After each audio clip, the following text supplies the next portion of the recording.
Shalom saudara yang Tuhan Yesus Kristus kasihi, berjumpa kembali di channel ini di mana hari ini kita akan bersama-sama merenungkan firman Tuhan. Secara khusus hari ini firman Tuhan dalam peringatan kenaikan Tuhan Yesus ke sorga. Nah, sebelum kita akan bersama-sama membaca dan merenungkan firman Tuhan terkait peringatan kenaikan Tuhan Yesus ke sorga, mari kita berdoa, memohon hikmat dan tuntunan Roh Kudus bagi kita sekalian. Kita berdoa. Bapa di sorga, terima kasih, kami bersyukur kepada Tuhan atas berkat pemeliharaan Tuhan bagi kami sampai kepada hari ini. Secara khusus hari ini, kami umat Tuhan memperingati peristiwa kenaikan Tuhan Yesus ke sorga. Dan kami mau membaca dan merenungkan firman Tuhan terkait peringatan Tuhan Yesus naik ke sorga. Dan biarlah Roh Kudus membimbing kami sehingga kami bisa diberkati, dilawat, dibaharui kembali oleh firman Tuhan pada hari ini. Dalam nama Tuhan Yesus kami berdoa. Haleluya. Amin. Saudara yang Tuhan Yesus Kristus kasihi, teks firman Tuhan yang menjadi renungan kita dalam peringatan kenaikan Tuhan Yesus ke surga terambil dari Kisah Rasul pasalnya yang pertama, ayatnya yang ke-6 sampai dengan ayatnya yang ke-11. Saya bacakan firman Tuhan ini bagi saudara sekalian. Maka bertanyalah mereka yang berkumpul di situ, "Tuhan, maukah Engkau pada masa ini memulihkan kerajaan bagi Israel?" Jawabnya, "Engkau tidak perlu mengetahui masa dan waktu yang ditetapkan Bapa sendiri menurut kuasanya. Tetapi kamu akan menerima kuasa kalau Roh Kudus turun ke atas kamu, dan kamu akan menjadi saksiku di Yerusalem dan di seluruh Judea dan Samaria dan sampai ke ujung bumi."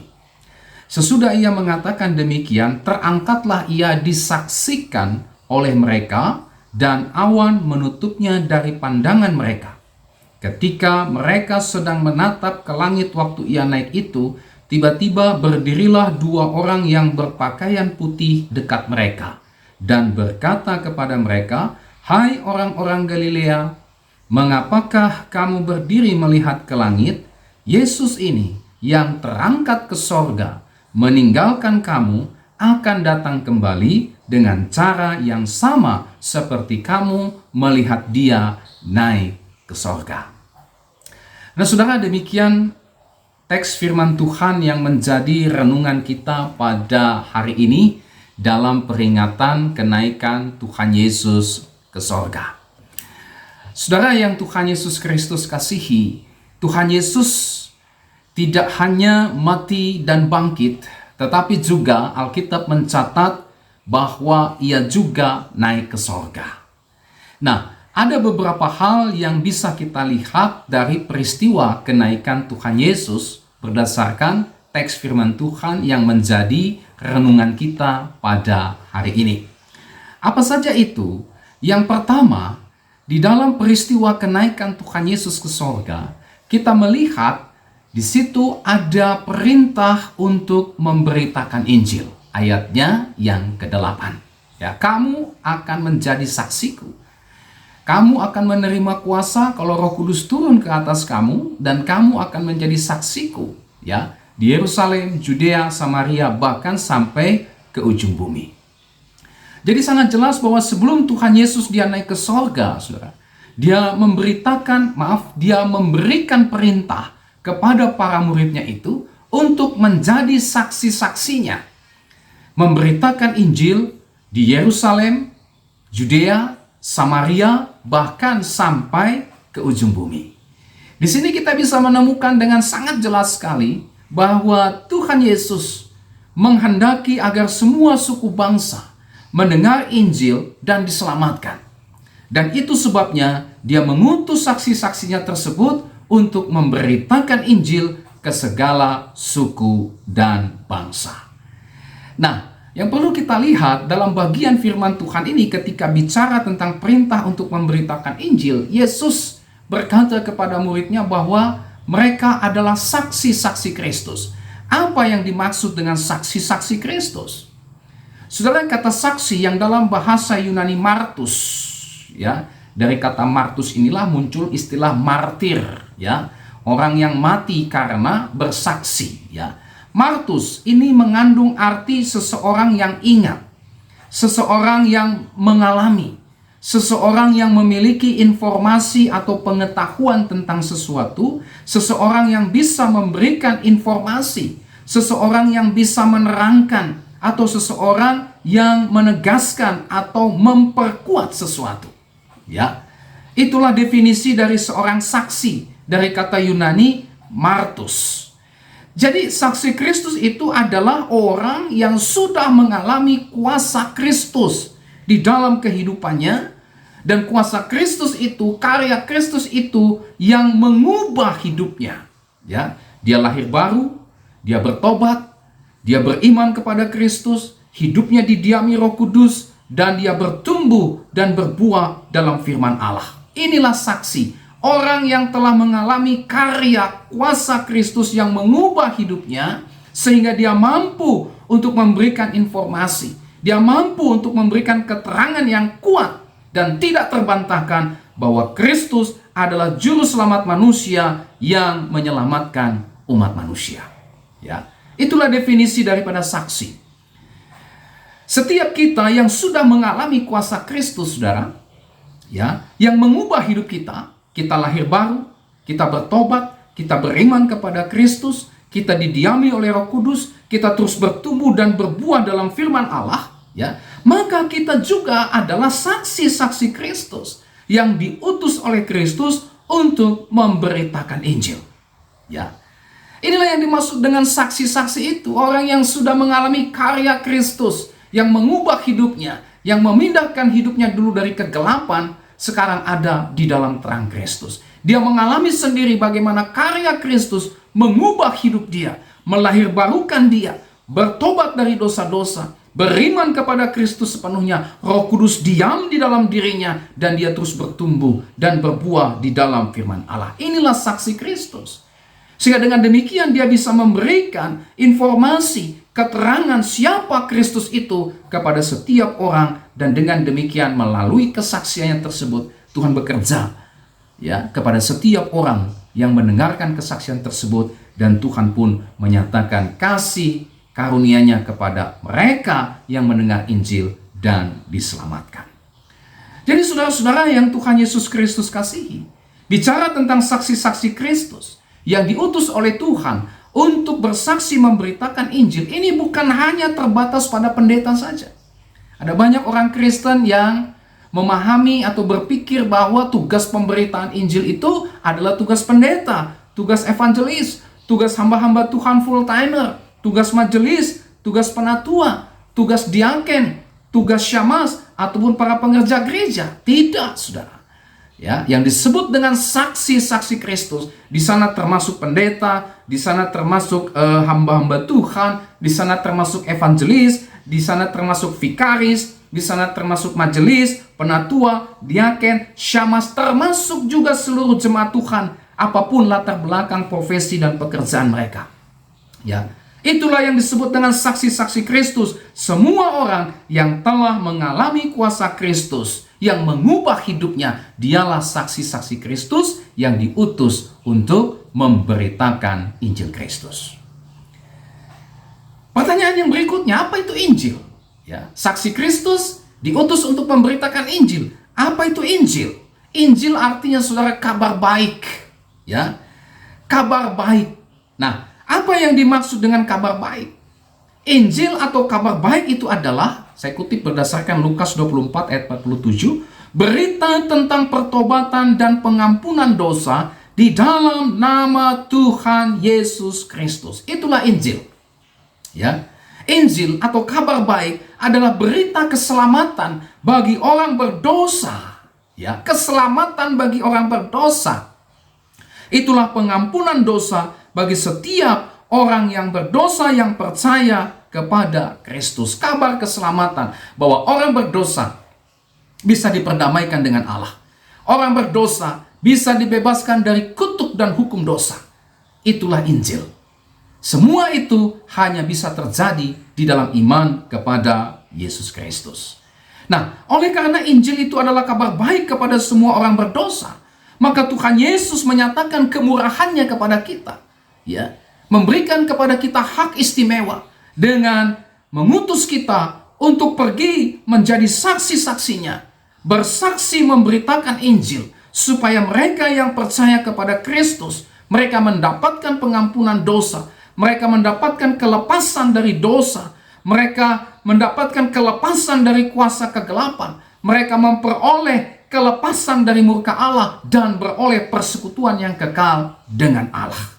Ya, inilah yang dilakukan Kristus. Karena Injil itu kabar baik, maka Kristus berkenan untuk menyatakan kemurahannya, mengutus saudara dan saya yang telah beriman kepada Kristus untuk memberitakan kabar baik itu kepada semua orang yang hidup dalam kegelapan dosa. Nah, saudara, mengapa Tuhan Yesus mengutus kita untuk menjadi saksi-saksinya memberitakan Injil? Ya, mengapa kita harus memberitakan Injil? Gereja, saudara dan saya diutus Tuhan untuk memberitakan Injil. Ini adalah hak istimewa. Ya, Tuhan mau pakai kita untuk menjadi saksi-saksinya memberitakan Injil. Nah, mengapa Tuhan mengutus kita yang adalah saksi-saksinya untuk memberitakan Injil? Mengapa kita harus memberitakan Injil? Ada beberapa alasan. Yang pertama, karena memberitakan Injil adalah perintah, amanat dari Tuhan Yesus. Matius 28 ayat 19 berkata, "Karena itu pergilah, jadikanlah semua bangsa muridku, dan baptislah mereka dalam nama Bapa dan Anak dan Roh Kudus." Kemudian dalam Markus 16 ayat 15 dikatakan, "Lalu ia berkata kepada mereka, pergilah ke seluruh dunia, beritakanlah Injil kepada segala makhluk." Perhatikan kata pergilah. Dalam Matius 28 ayat 19 juga ada kata pergilah. Ya, kita tidak hanya menikmati persekutuan di gereja saja, saudara, tetapi kita harus ingat untuk bermisi. Pergilah, jadikan semua bangsa muridku, pergilah ke seluruh dunia, beritakanlah Injil kepada segala makhluk. Markus 16 ayat 15.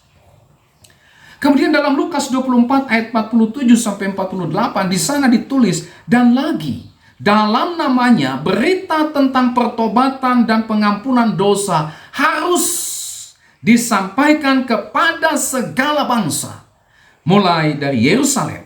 Kamu adalah saksi dari semuanya ini." Harus, ya, ada kata harus.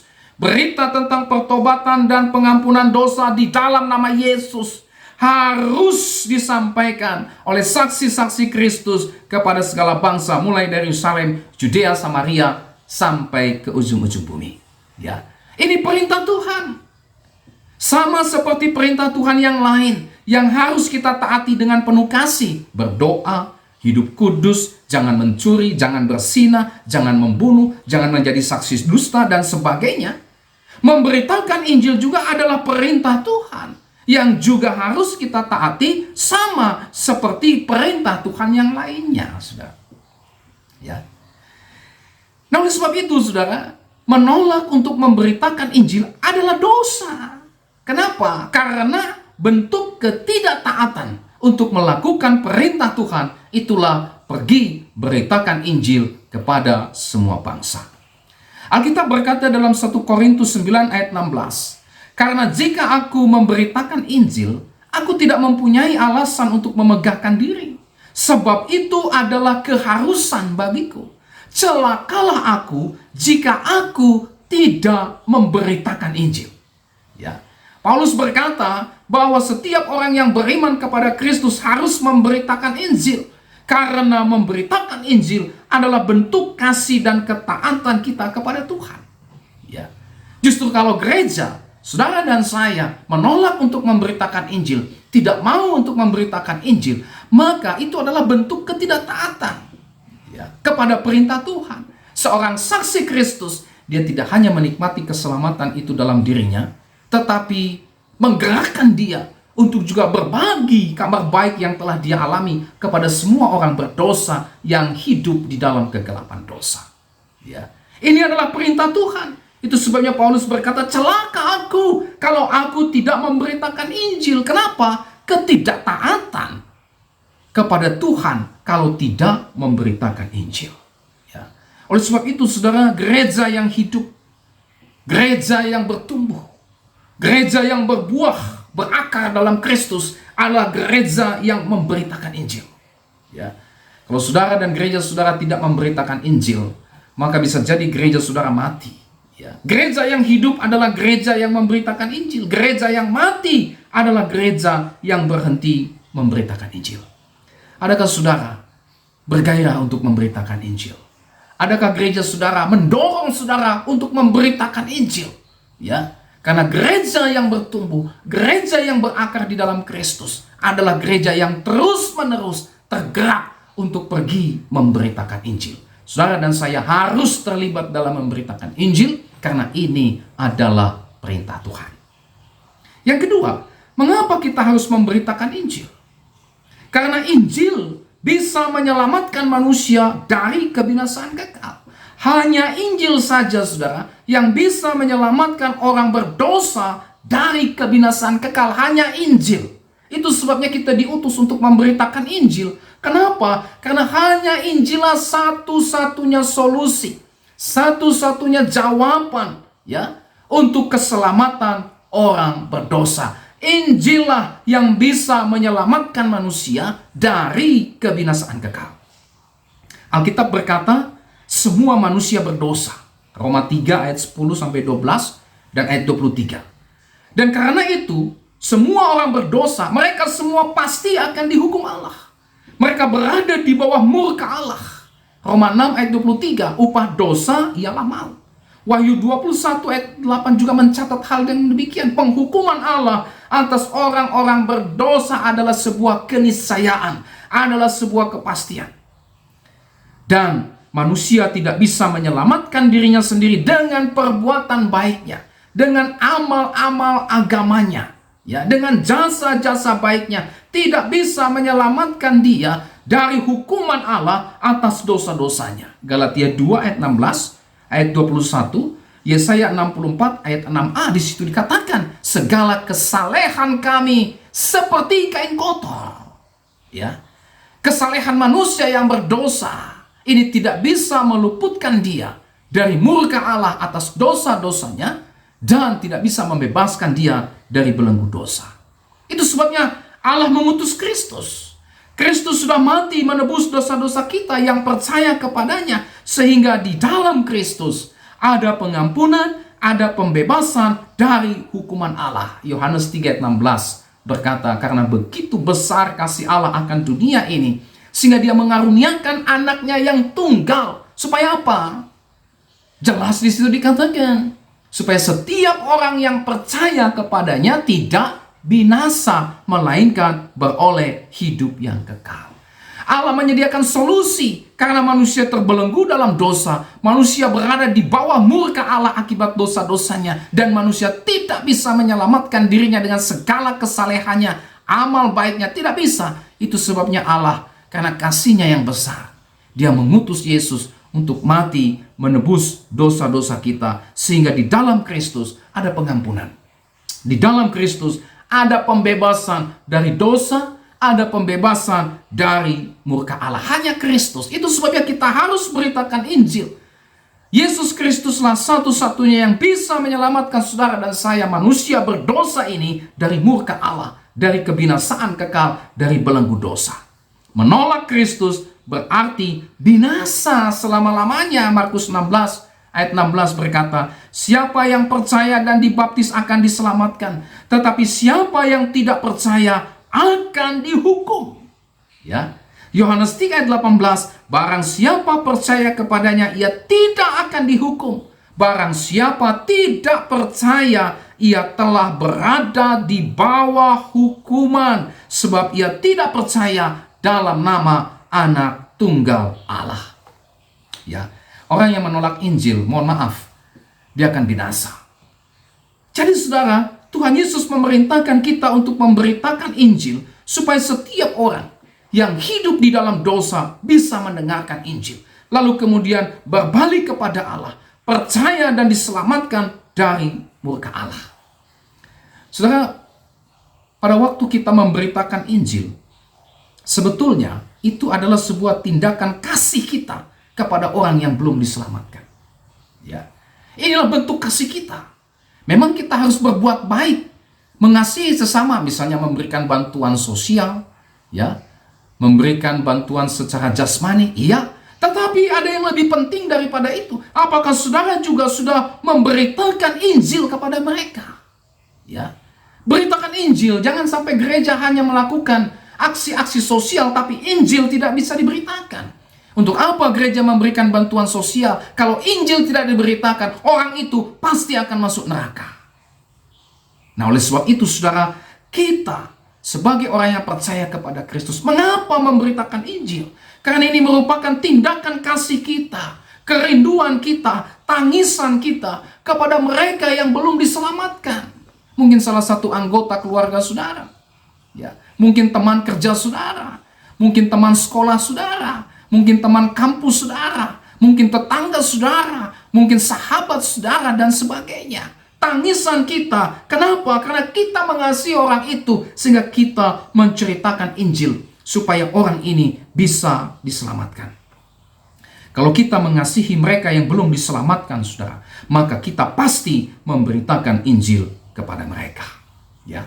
Inilah alasan yang kedua, mengapa kita harus memberitakan Injil, karena hanya Injil yang bisa menyelamatkan manusia dari kebinasaan kekal. Yang ketiga, mengapa kita harus memberitakan Injil? Karena Yesus Kristus adalah satu-satunya jalan ke sorga. Yohanes 14 ayat 6, Kisah Rasul 4 ayat 12, 1 Yohanes 5 ayat 11 sampai dengan ayat 12. Ya. Yang paling kita kenal Yohanes 14 ayat 6. Akulah jalan dan kebenaran dan hidup. Tidak ada seorang pun yang sampai kepada Bapa kalau tidak melalui aku. Ya. Yesus mengatakan, tidak ada seorang pun yang bisa sampai kepada Bapa kalau tidak melalui aku. Itu menunjukkan bahwa Yesus adalah satu-satunya jalan menuju kepada Allah, jalan menuju kepada kehidupan kekal. Saudara, ini bukan klaim dari orang Kristen. Ada orang mengatakan, sombong sekali orang Kristen dengan mengatakan bahwa Yesus adalah satu-satunya jalan ke surga. Bukan sombong, itu bukan klaim dari orang Kristen, tapi klaim dari Tuhan Yesus Kristus sendiri. Ya, ada banyak orang yang mengatakan bahwa ada banyak jalan menuju ke surga. Bahkan tidak sedikit orang Kristen yang berkata ada banyak jalan menuju ke surga. Yesus itu hanya merupakan salah satu jalan ke surga. Ini yang membuat orang Kristen tidak menginjili. Kenapa? Yesus bukan satu-satunya jalan ke surga. Yesus salah satu jalan. Jadi mereka tidak memberitakan Injil. Memang benar demikian. Kenapa? Kalau hal itu benar, bahwa Yesus adalah kalau Yesus bukan satu-satunya jalan kebenaran, kalau ternyata ada jalan menuju surga selain Yesus, maka betul kita tidak perlu memberitakan Injil. Untuk apa?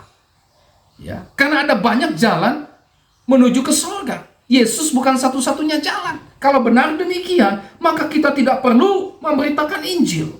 Tetapi faktanya adalah Tuhan Yesus itu adalah satu-satunya jalan ke surga, bukan salah satu jalan. Maka karena itulah saudara dan saya harus memberitakan Injil. Ya. Mengapa Tuhan Yesus sendiri mengatakan, pergilah jadikanlah semua bangsa muridku, pergilah beritakan Injil kepada seluruh makhluk. Siapa yang percaya diselamatkan. Karena hanya melalui Yesus Kristuslah manusia bisa mencapai Allah. Manusia bisa memperoleh persekutuan kekal dengan Allah. Manusia bisa masuk ke dalam kerajaan sorga hanya melalui Yesus. Ya.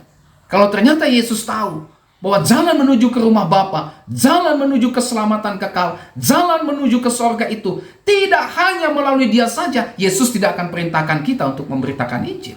Betul? Ya. Tapi karena faktanya, realitasnya adalah tidak ada jalan menuju kepada Allah. Tidak ada jalan pendamaian manusia berdosa dengan Allah. Tidak ada jalan menuju ke surga selain hanya Yesus.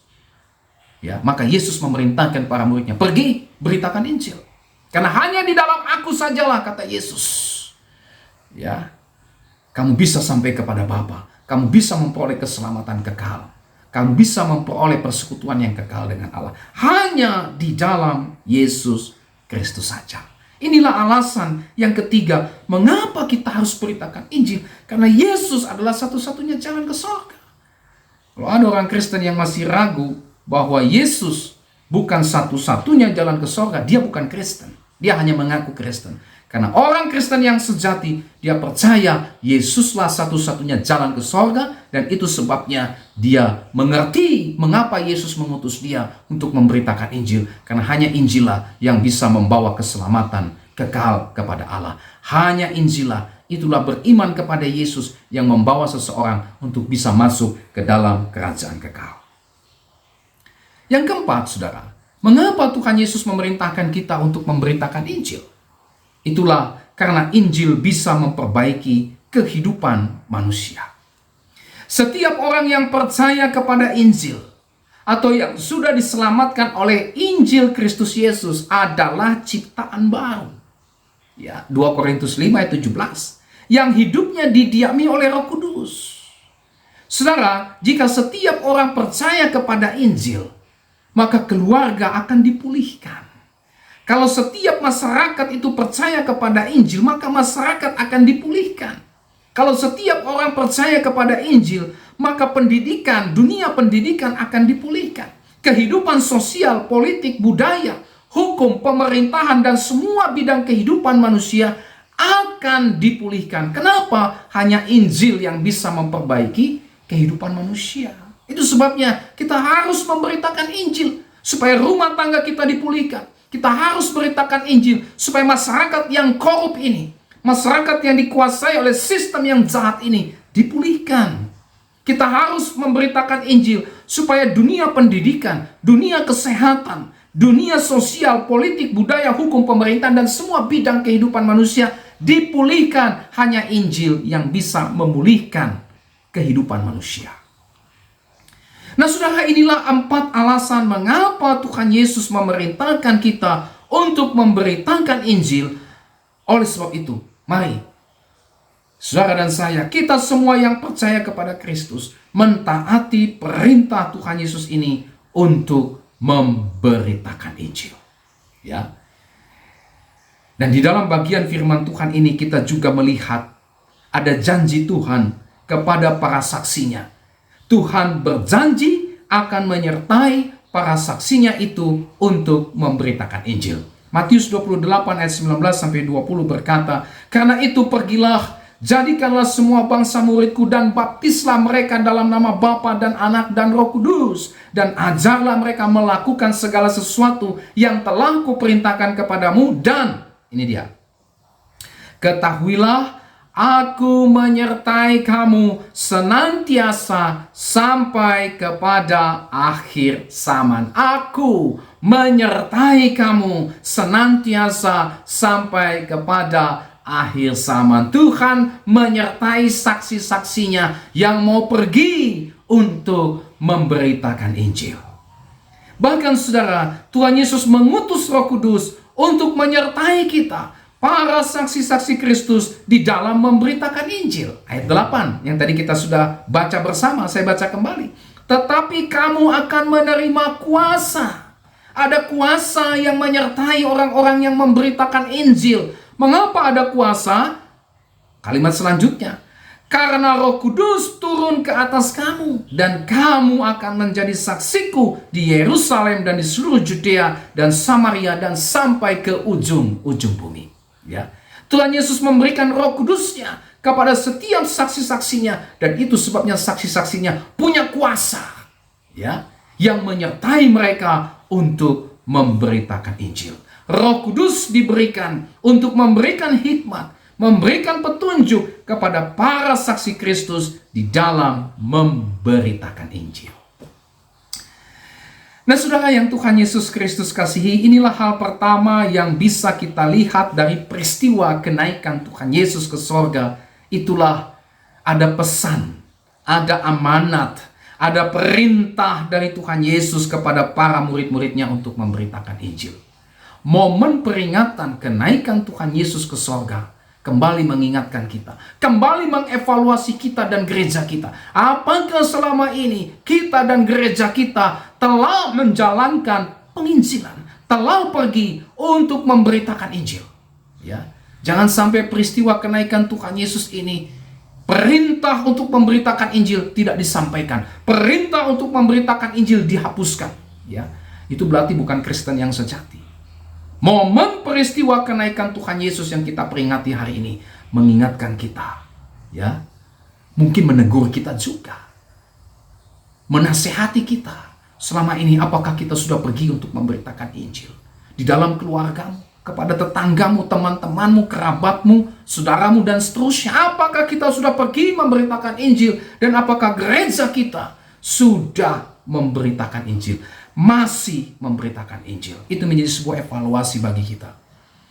Ya, kalau selama ini kita abai dalam perintah Tuhan ini, mari kita minta ampun sama Tuhan. Karena ketidaktaatan untuk memberitakan Injil adalah sebuah dosa. Dan mari kita mengambil komitmen dalam peringatan Tuhan Yesus naik ke surga ini. Tuhan, saya mau kembali memberitakan Injil. Tuhan, saya mau gereja kami memberitakan Injil. Yang kedua, saudara, yang kita bisa lihat dalam peristiwa kenaikan Tuhan Yesus ayat 9. Itulah Yesus naik ke surga. Ya. Saudara, kenaikan Tuhan Yesus ke surga ini merupakan sebuah peristiwa sejarah, ya, yang betul-betul terjadi dalam sejarah manusia dan disaksikan sendiri oleh para murid yang juga merupakan saksi-saksi kebangkitan Yesus. Peristiwa kenaikan Yesus ke surga yang kita peringati hari ini adalah sebuah fakta sejarah, ya, yang menjadi sesuatu yang penting dalam iman Kristen. Kenapa? Karena iman Kristen dibangun atas fakta historis dan bukan dongeng, mitos, atau cerita-cerita fiktif yang merupakan karangan atau imajinasi manusia. Ya. Jadi kekristenan kita itu didasarkan juga kepada fakta sejarah bahwa Yesus bukan hanya benar-benar mati, bukan hanya benar-benar bangkit, tetapi juga benar-benar naik ke surga. Ya, ada banyak sekarang ajaran yang berusaha untuk meniadakan realitas ini, fakta sejarah ini, dengan mengatakan kematian Yesus itu tidak benar-benar terjadi. Yang mati itu adalah sosok yang menggantikan Yesus, yang mirip dengan Yesus. Yesus itu tidak bangkit, hanya halusinasi para murid. Yesus itu tidak naik ke surga, dan seterusnya. Ini semua adalah usaha-usaha dari iblis melalui orang-orang antek-anteknya. Untuk apa? Untuk menyerang iman Kristen. Tapi faktanya Yesus benar-benar mati. Fakta historis, Yesus benar-benar bangkit. Fakta historis, Yesus benar-benar naik ke surga. Ya, sehingga iman Kristen itu bukan dibangun di atas dongeng, mitos, atau cerita-cerita fiktif yang merupakan karangan atau imajinasi manusia berdosa. Tidak. Iman Kristen juga dibangun di atas fakta historis yang benar-benar terjadi. Allah menjadi manusia, Allah turun ke dalam dunia, dan Allah juga kembali ke surga. Itulah Tuhan Yesus Kristus. Tetapi saudara, peristiwa kenaikan Tuhan Yesus bukan hanya sekedar merupakan fakta historis, tapi juga memiliki makna teologis, ya, bagi orang percaya. Peristiwa kenaikan Tuhan Yesus ini juga memiliki atau merupakan sebuah dasar dari iman Kristen. Ya, kita bisa melihat beberapa makna teologis dari peristiwa kenaikan Tuhan Yesus bagi orang percaya. Yang pertama adalah menyatakan bahwa karya keselamatan Kristus telah selesai. Ya, Dia datang ke dunia, Dia mati untuk dosa-dosa kita, Dia bangkit mengalahkan kematian, dan Dia naik ke surga. Itu semua adalah bukti bahwa keselamatan orang berdosa itu telah selesai secara sempurna. Kenaikan Tuhan Yesus ke surga menyatakan bahwa semua kita yang beriman kepadanya pasti selamat dan tidak akan kehilangan keselamatan tersebut. Kenapa? Karena Kristus telah selesai mengerjakannya. Kristus telah menyelesaikannya secara sempurna dan memelihara keselamatan itu sampai kepada kekekalan. Ya, ini makna teologisnya, menyatakan bahwa karya keselamatan Kristus telah selesai. Yang kedua, makna teologis daripada kenaikan Tuhan Yesus adalah menyatakan keilahian Kristus. Ya, hanya Dia satu-satunya pribadi dari sorga yang turun ke dalam dunia, dan Dia juga yang kembali ke sorga, tempat Dia berdiam. Ya. Ini menunjukkan bahwa Kristus adalah Allah yang sejati. Kristus juga adalah manusia sejati. Ya, dui natur Kristus, manusia sejati, Allah yang sejati, memang tidak bisa kita pahami secara rasional. Karena hal itu merupakan sesuatu yang sifatnya suprarasional, melampaui akal budi kita, yang hanya bisa kita pahami di dalam iman. Ya. Jadi makna teologis daripada kenaikan Yesus itulah menyatakan keilahian Kristus. Ada banyak orang yang tidak percaya kalau Kristus itu Allah. Ya, tak masalah. Kenapa? Karena dia belum mendapatkan pencerahan. Dia belum mengalami karya keselamatan Kristus. Setiap orang yang sudah mengalami karya keselamatan Kristus, barulah dia bisa melihat, barulah dia bisa percaya bahwa Kristus adalah Allah. Yang ketiga, makna kenaikan Kristus ke sorga itulah menyediakan tempat bagi kita di sorga. Yohanes 14 ayatnya yang kedua, di rumah Bapakku banyak tempat tinggal. Jika tidak demikian, tentu aku menyatakannya kepadamu, sebab aku pergi ke situ untuk menyediakan tempat bagimu. Puji Tuhan. Saudara, Tuhan Yesus dia datang dari sorga, menyelamatkan kita. Dia kembali ke sorga, dia naik ke sorga. Untuk apa? Untuk menyediakan tempat bagi kita yang percaya kepadanya. Di sini kita melihat bahwa tempat kita di sorga bukan karena jasa kita. Kita punya tempat di sorga bukan karena amal baik kita, bukan karena usaha kita, bukan karena kita memberikan persembahan yang besar, bukan karena saya rajin pelayanan Tuhan, bukan karena saya rajin mendukung pembangunan gereja Tuhan, bukan karena saya tekun berdoa Tuhan, bukan karena saya rajin berpuasa Tuhan. Tuhan lihat saya rajin sekali melayani Tuhan, maka saya punya hak untuk mendapatkan tempat di sorga. No. Ya. Yohanes 14 ayat yang kedua berkata, aku pergi ke situ untuk menyediakan tempat bagimu. Ya. Bahkan dalam ayat selanjutnya, aku akan datang kembali dan membawa kamu ke tempatku, sehingga di mana aku berada, di situ pun kamu berada. Semua ini mutlak pekerjaan Kristus kok. Bukan jasa kita, bukan kebaikan kita, bukan amal ibadah kita, bukan. Kristus yang membawa kita. Kristus juga yang menyediakan tempat bagi kita. Inilah kuasa Kristus yang luar biasa bagi kita. Dia sediakan tempat bagi kita di sorga, bagi kita yang percaya kepadanya. Puji nama Tuhan. Yang berikut, saudara, apa makna teologis daripada kenaikan Yesus ke sorga? Itulah supaya Roh Kudus turun untuk menyertai orang percaya. Ayat 8a. Tetapi kamu akan menerima kuasa kalau Roh Kudus turun ke atas kamu, dan kamu akan menjadi saksiku di Yerusalem dan di seluruh Yudea dan Samaria dan sampai ujung bumi. Roh Kudus turun ke atas kamu. Yohanes 16 ayat 7 berkata, namun benar yang kukatakan ini kepadamu adalah lebih berguna bagi kamu jika aku pergi. Sebab jikalau aku tidak pergi, penghibur itu tidak akan datang kepadamu. Tetapi jikalau aku pergi, aku akan mengutus dia kepadamu. Saudara dan saya di dunia ini tidak dibiarkan sendirian. Puji Tuhan, haleluya.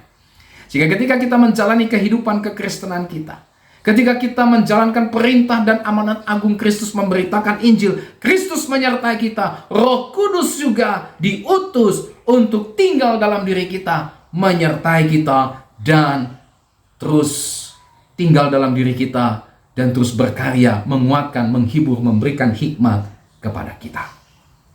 Jadi saudara, inilah makna teologis dari kenaikan Tuhan Yesus ke sorga. Kenaikan Tuhan Yesus, sekali lagi, bukan hanya sekedar peristiwa historis saja, tetapi juga memiliki makna yang penting dalam iman kita, yang adalah orang-orang yang beriman kepada Kristus. Itulah 4 hal tadi.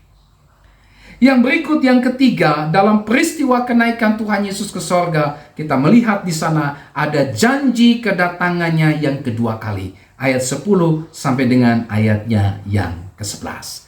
Saudara, Kristus berjanji dia akan datang kembali. Kedatangannya yang kedua kali untuk apa? Untuk menjemput dan membawa saudara dan saya, setiap orang yang percaya kepadanya, untuk tinggal selamanya di rumah Bapa.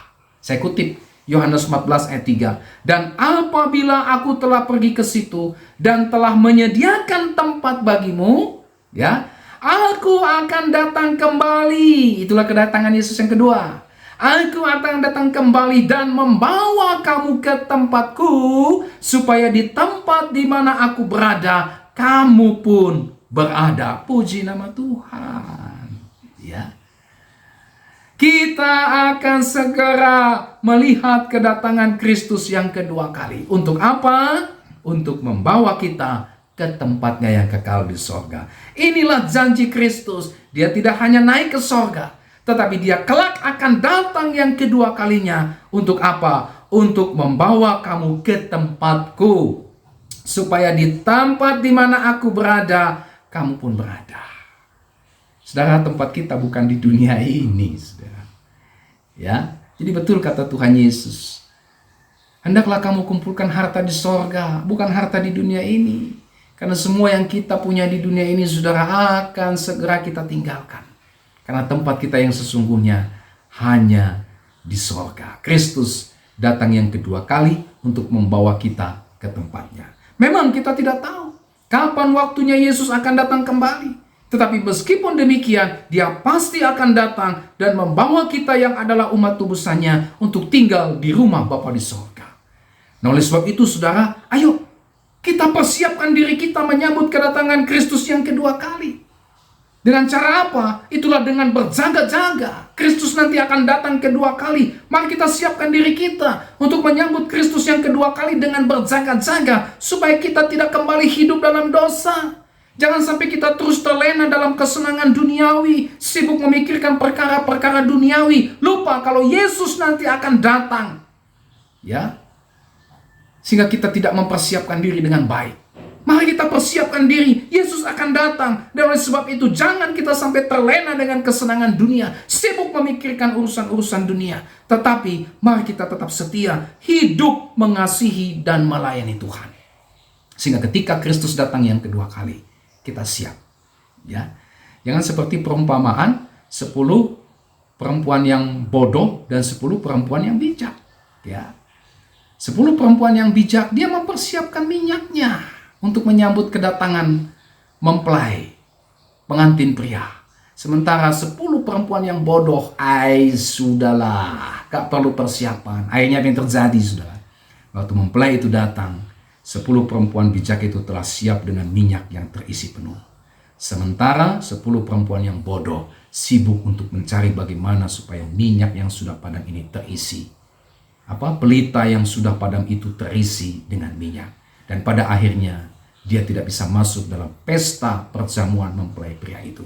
Mempelai pria itu menutup pintu dan 10 perempuan bodoh itu tidak bisa masuk ke dalam pesta itu. Oleh sebab itu, saudara, mari sebagai orang yang sudah percaya kepada Kristus, jangan lagi kita terlena dengan kesenangan dunia. Jangan lagi kita hidup dalam dosa. Ingat, Yesus akan datang yang kedua kali. Kita siapkan diri kita. Kita siapkan keluarga kita. Kita siapkan gereja kita untuk menyambut kedatangan Kristus yang kedua kali. Itulah dengan setia hidup, mengasihi dan melayani Tuhan. Nah, saudara yang Tuhan Yesus Kristus kasihi, inilah seluruh renungan kita dalam peringatan kenaikan Tuhan kita Yesus Kristus ke sorga. Saudara, kita memperingati dan menghayati kenaikan Kristus ke sorga, karena kenaikan Yesus ke sorga bukan hanya sekedar peristiwa historis saja yang terus-menerus kita peringati, tetapi juga mempunyai dampak, mempunyai hubungan relasi yang sangat penting dengan setiap kita yang beriman kepadanya. Kiranya renungan firman Tuhan dalam peringatan kenaikan Tuhan Yesus ke sorga ini kembali memberikan dampak yang signifikan bagi setiap kita yang percaya dan beriman kepada Tuhan Yesus Kristus. Amin. Mari kita berdoa, saudara. Terima kasih Tuhan untuk renungan firman Tuhan pada hari ini. Dalam peringatan peristiwa kenaikan Tuhan Yesus ke sorga, kami sudah diingatkan dengan beberapa kebenaran penting dari kebenaran firman Tuhan ini. Perintah untuk memberitakan Injil. Yesus naik ke sorga. Dia betul-betul naik ke sorga. Dan dia akan datang kembali untuk menjemput setiap orang pilihannya yang sudah ditebusnya. Melalui renungan ini kami diajak bagaimana kami hidup sebagai orang-orang yang sudah ditebus Tuhan. Kami berdoa supaya kami dapat kembali tekun memberitakan Injil. Kami juga berdoa supaya iman kami tidak digoyahkan oleh berbagai macam ajaran yang berusaha menyimpangkan kami dari Kristus yang sejati itu. Dan kami juga diingatkan untuk terus mempersiapkan diri kami, karena sebentar lagi Kristus akan datang yang kedua kali. Berkati kami semua dengan firman-Mu ini ya Tuhan. Dalam nama Yesus kami berdoa. Haleluya. Amin. Sampai kita berjumpa kembali saudara. Tuhan Yesus memberkati saudara dan shalom.